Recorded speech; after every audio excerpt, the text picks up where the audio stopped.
The calm after the storm at Andhra Pradesh near the Krishna Delta in eastern India. This lush region's known locally as Divi Sima, or paradise. For by Indian standards, the living here among productive paddies is normally good. But the price is paid each autumn with the coming of the cyclone season and the inevitable destruction that brings. This year, though, the cyclone reached more awesome proportions than ever, brought unprecedented horror to a people resigned to the cruelest violence that nature can wreak.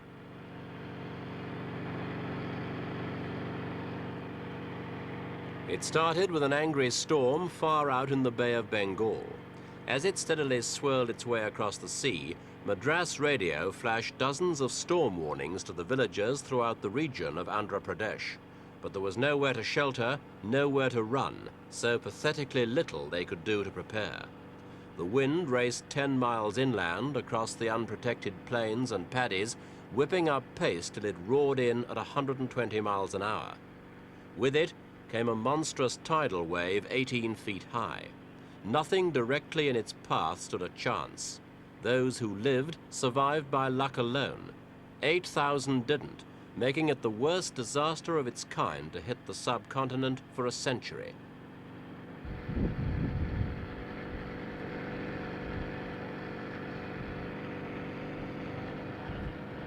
Staggering though they are, statistics hardly begin to tell the story. 200,000 made homeless, 50,000 of them children. 3,000 missing, presumed dead. Tens of thousands more injured.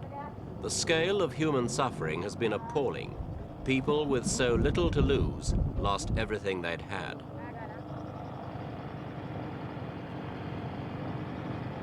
The worst hit zone was a strip 200 miles long and over 10 miles wide. Here, 21 villages simply disappeared. Giant tamarind trees with 8-foot trunks were snapped like twigs. 44 villages in the region lost 2/3 of their inhabitants. Families were decimated as the strong clung to solid objects, while the weak, the women, the children, were ruthlessly plucked away by the winds and the flood.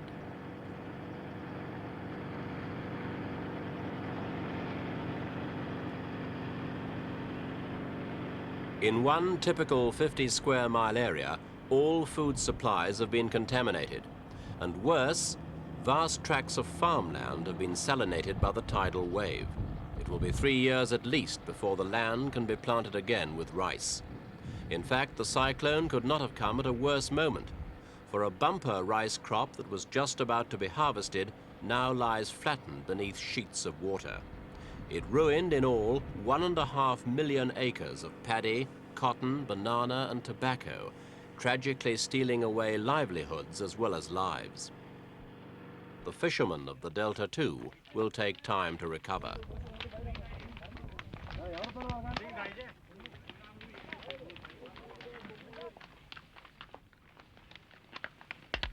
The persistent floods themselves are adding to the disruption and hampering rescue operations.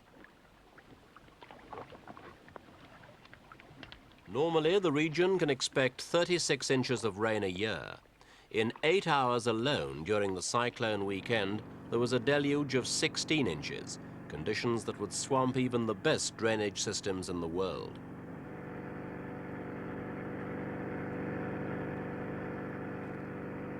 Those whose homes weren't flattened or flooded are still at risk.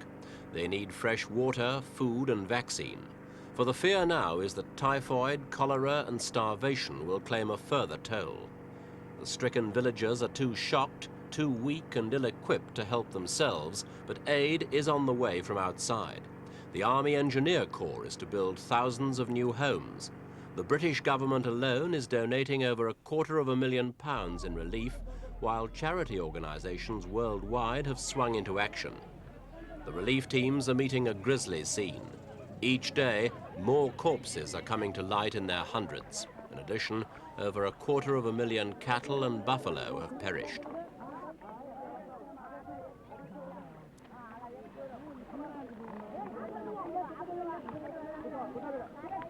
The stench of death is so strong that survivors on the fringe of the disaster area refuse to approach and give much-needed manpower towards the rescue effort.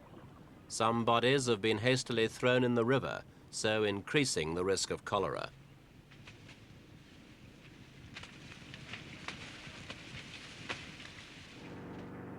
With the fatalism typical of the Hindu, people here accept the risk of violent death from cyclones as an annual event. Some even say the deaths are expected by the rain god Varuna, who makes the plains so fertile.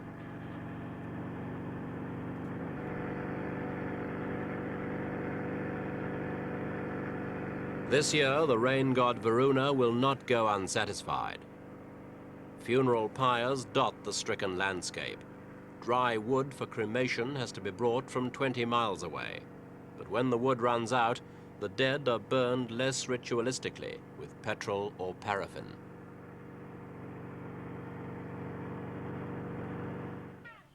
India itself has launched a $12 million relief program to cover rebuilding, refugee camps, medical treatment, and, first priority, food.